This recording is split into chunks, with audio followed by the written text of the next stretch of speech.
Bonjour et bienvenue sur Algomius. J'ai longtemps hésité à commencer des vidéos sur la programmation web, parce qu'en fait je ne voyais pas quoi apporter de neuf par rapport aux cours qu'il y avait déjà.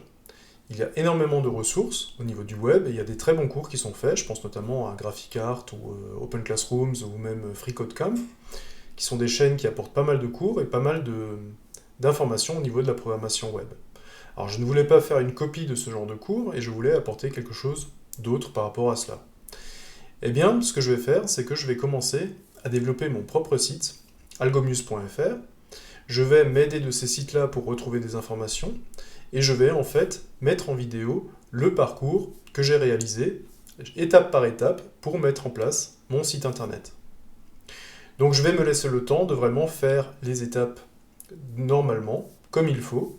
Donc c'est un luxe que je me paye parce qu'effectivement, que vous soyez étudiant ou en entreprise, le temps, c'est quelque chose qui manque toujours. Vous avez toujours une deadline à respecter, vous n'avez jamais assez de temps pour tout faire. Là, c'est vraiment quelque chose où j'aimerais prendre le temps. Donc c'est encore une série de vidéos qui va un petit peu s'étaler dans le temps en fonction des disponibilités que j'ai. Mais j'aimerais vraiment qu'à chaque étape, j'ai vraiment pris le temps d'y réfléchir, de comprendre comment ça marche, de me documenter et finalement de montrer comment est-ce qu'on part de zéro sur un site web. Alors on va débuter avec la partie client justement de mon site web et on va essayer de démarrer doucement, c'est-à-dire qu'on va essayer de ne pas se créer tout de suite un ensemble de technologies différentes à utiliser. On va partir vraiment sur un ensemble réduit de technologies et on va augmenter petit à petit pour intégrer de nouvelles notions.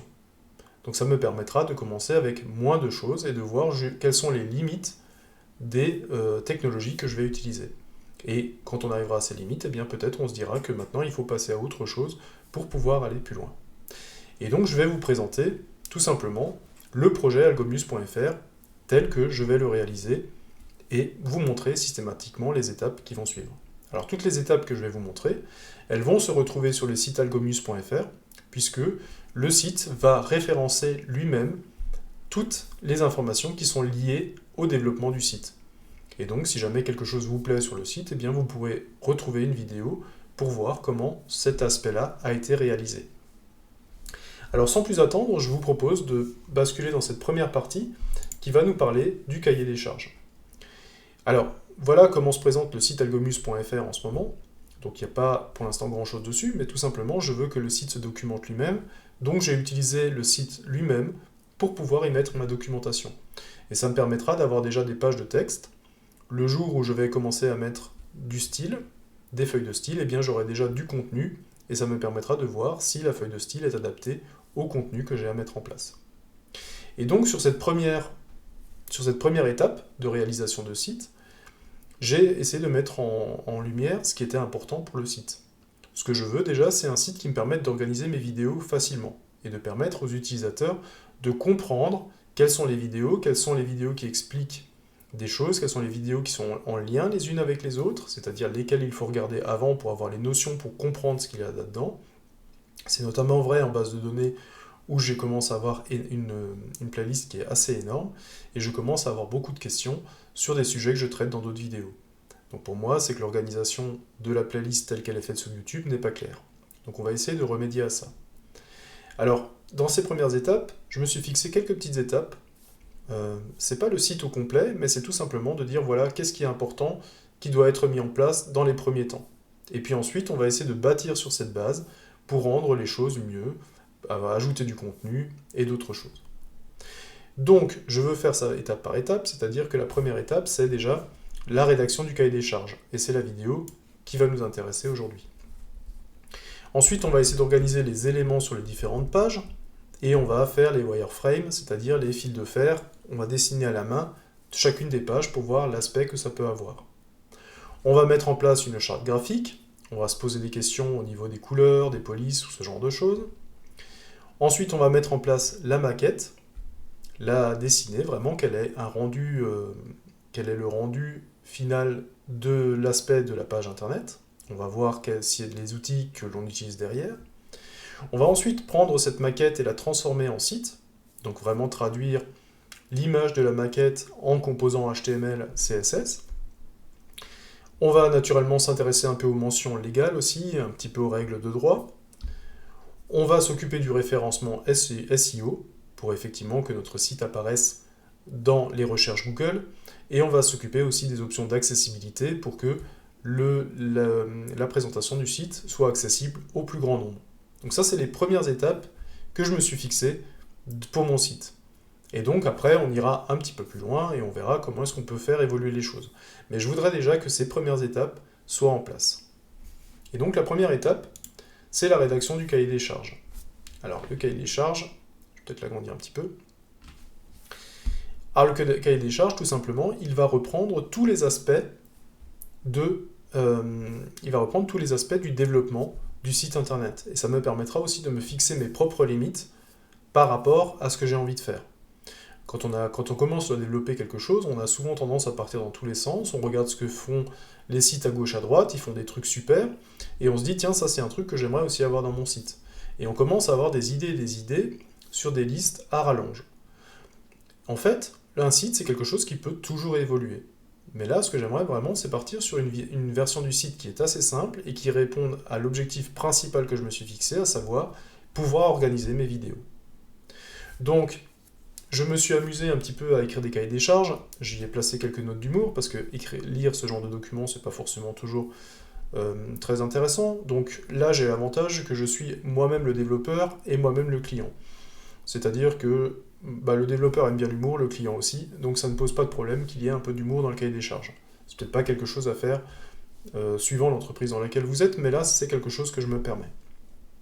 Du coup, le cahier des charges va me permettre de dire où est-ce que je veux en être après la première itération de mon projet. J'ai récupéré un petit peu ce qui est dit dans les méthodes agiles, c'est-à-dire que je n'ai pas créé un cahier des charges complet qui prend vraiment en compte tous les aspects jusqu'à ce que le site soit vraiment terminé, nickel et qu'il manque aucune fonctionnalité. Non, je me suis vraiment fixé des étape par étape, et là je suis dans l'étape 1, la phase 1, et on va voir ce que contient cette étape 1. Et quand elle sera finie, eh bien je passerai à l'étape 2, c'est-à-dire que je me fixerai une nouvelle liste de tâches que je réaliserai dans une deuxième étape, et je vais fonctionner comme ça de manière itérative. Peut-être que à la fin de l'étape 1, j'aurai de nouvelles idées, il y aura des commentaires qui me feront progresser dans un sens ou dans l'autre, et donc ça permettra en fait de m'adapter assez facilement à ce que j'ai envie de faire. Donc le projet Algomus, il va se baser sur quoi ? Il va se baser sur plusieurs choses. Je veux pouvoir permettre l'organisation des vidéos de la chaîne. Effectivement, avec les playlists, je trouve que c'est pas génial, ou alors je m'y prends mal, je sais pas, mais en tout cas, je trouve que c'est assez confus de s'y retrouver. Je voudrais pouvoir communiquer aussi les thèmes abordés et les futures vidéos sur ce site, et naturellement pouvoir faire des liens avec YouTube pour pouvoir récupérer les vidéos. En fait, c'est aussi un challenge, puisque ça va faire appel aussi à énormément de notions de programmation web, notamment sur la partie client. Et ça aussi, c'est un challenge pour moi, parce que autant j'ai modifié pas mal de choses côté client, autant partir d'une feuille blanche et vraiment monter moi-même la maquette, c'est quelque chose que je n'ai pas fait comme ça depuis longtemps. Et donc, c'est aussi un challenge un petit peu technique. Et naturellement, le dernier plan, c'est que ce challenge technique, j'ai envie de le documenter en vidéo et aussi naturellement au travers du site, pour que des gens qui voudraient se lancer et faire ce genre de site, eh bien tout simplement, puissent trouver des ressources qui leur permettent de créer ce qu'ils ont envie de créer de leur côté. Encore une fois, j'avais pas envie de refaire un énième cours de HTML, CSS ou JavaScript. Il y a déjà des très bons cours en ligne, que ce soit en anglais ou en français. Je voulais faire quelque chose de différent et quand même intégrer un petit peu les différentes technologies. Donc on verra du HTML, du CSS et du JavaScript, mais on le verra au moment où j'en ai besoin pour pouvoir intégrer mes pages. Alors je me suis fixé aussi des objectifs qualité, des choses qu'il ne faut pas que j'oublie. Naturellement, je vais essayer de respecter la norme de programmation, donc je vais utiliser les validateurs W3C pour être sûr que ce que je fais est aux normes. Je veux aussi un aspect responsive pour mon site, c'est-à-dire qu'il soit visible sur écran, sur smartphone et sur tablette, donc ça aussi c'est un aspect très important, et qu'il soit accessible au plus grand nombre de personnes. Donc ça aussi, ce sont des aspects assez différents de la programmation. Ce sont des aspects que je connais mais dont je ne suis pas spécialiste non plus. Et donc en fait, ça va m'imposer de chercher aussi pas mal d'informations sur ce sujet-là. Et ces informations, naturellement, je vais les partager à partir du moment où elles vont m'amener quelque chose et où ça va aller dans le sens de la progression du site. Alors les premières pages du site, elles vont contenir quoi? Alors idéalement, ce que j'aimerais, c'est une page principale qui présente un petit peu algomus.fr, qui présente les thèmes que j'aborde dans mes vidéos, et qui fait des liens avec les réseaux sociaux, et notamment YouTube, pour qu'on puisse retrouver la chaîne.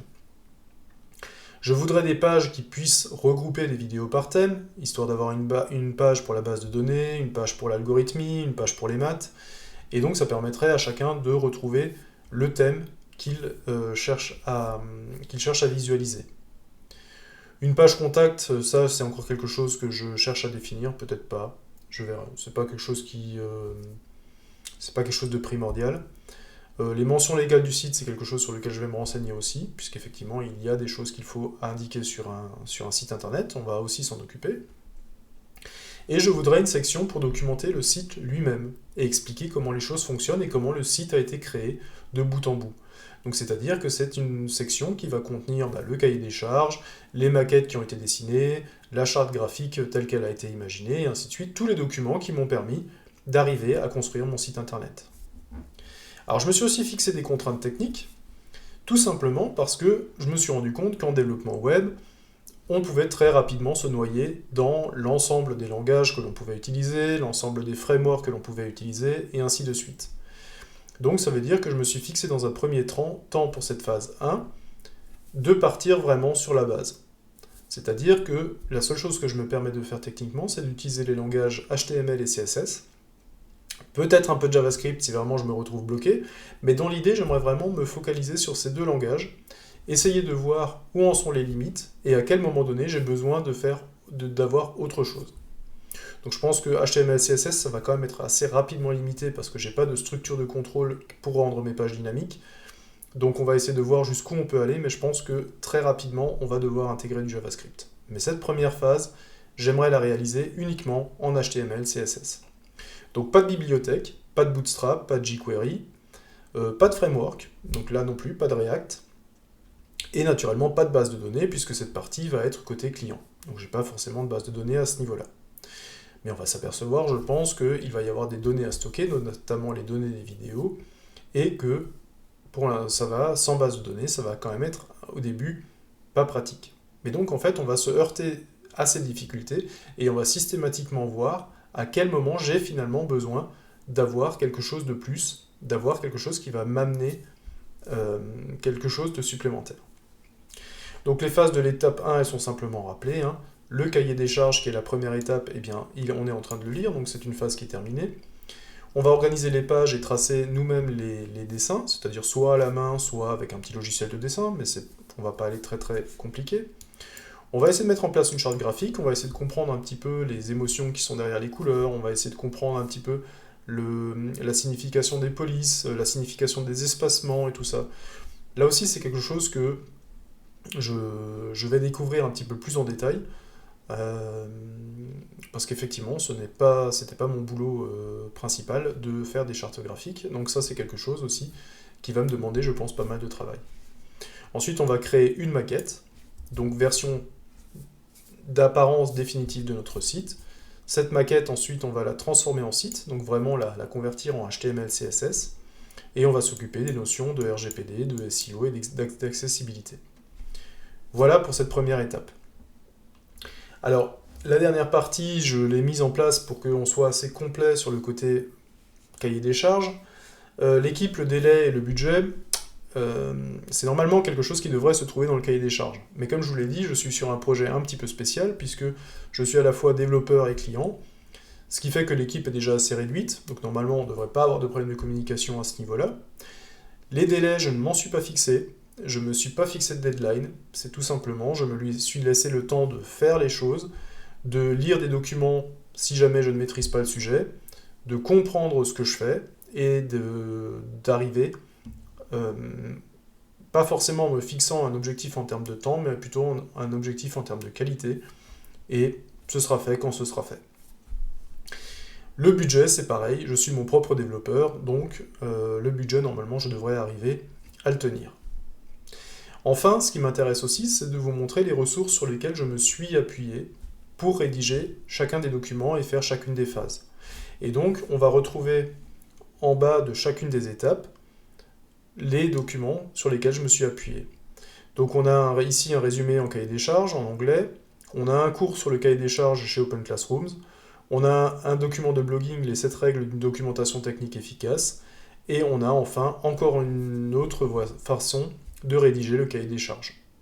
Donc en fait, à chaque fois, j'aimerais vous donner aussi des listes d'inspiration de la documentation qui m'ont permis justement de m'aider à retrouver tous les éléments pour, par exemple, créer mon cahier des charges. Donc, quand je trouve un site intéressant, je vais le mettre systématiquement aussi dans la documentation. Et donc, chaque étape, vous allez pouvoir retrouver des informations qui vont vous aider, vous aussi, à vous lancer pour créer votre propre site. Donc voilà pour cette première étape de cahier des charges. Donc, le but était simplement de définir ce que je veux faire dans cette première étape. Donc un site qui va me permettre d'organiser mes vidéos et d'organiser la documentation du site, ce sont mes deux priorités pour ce site-là. Je me suis fixé des contraintes au niveau technique, que du HTML et du CSS. On va essayer de pousser ces deux technologies jusqu'à leurs limites. Et au bout d'un moment, eh bien, on va s'apercevoir qu'il nous manque des choses et on va inclure comme ça petit à petit les technologies qui nous manquent. Donc on inclura peut-être dans un premier temps le JavaScript, et puis quand le JavaScript on aura bien maîtrisé tous ces concepts, on aura compris comment ça marche, et bien on va peut-être passer sur un framework JavaScript qui va peut-être nous faire gagner du temps et qui va nous permettre d'écrire moins de code parce que les fonctions sont déjà en place. Voilà un petit peu l'idée du site algomus.fr. Alors si vous allez dessus pour l'instant, vous voyez qu'il n'y a pas encore grand-chose, tout simplement parce que je prends énormément de temps pour me documenter, pour faire les choses dans l'ordre, pour faire les choses correctement, et donc pour les expliquer du mieux possible aussi, pour que si jamais vous avez un projet de cette envergure-là, eh bien vous puissiez vous lancer. Donc c'est quelque chose qui peut être intéressant à mon avis, parce que c'est différent des cours que l'on peut retrouver sur le net. Il y a des très bons cours, je le rappelle. Je pense à GraphiCart, normalement, Open Classrooms ou FreeCodeCamp, c'est des cours sur lesquels je m'appuie. Mais comme ça, de faire une réalisation, de suivre la réalisation d'un site à partir de rien jusqu'à ce que le site soit en place, je pense que c'est quelque chose qui peut être un angle un petit peu différent de ce qui a déjà été vu. Donc si vous avez envie de suivre l'aventure, eh bien je posterai régulièrement des vidéos qui montreront comment est-ce qu'on progresse.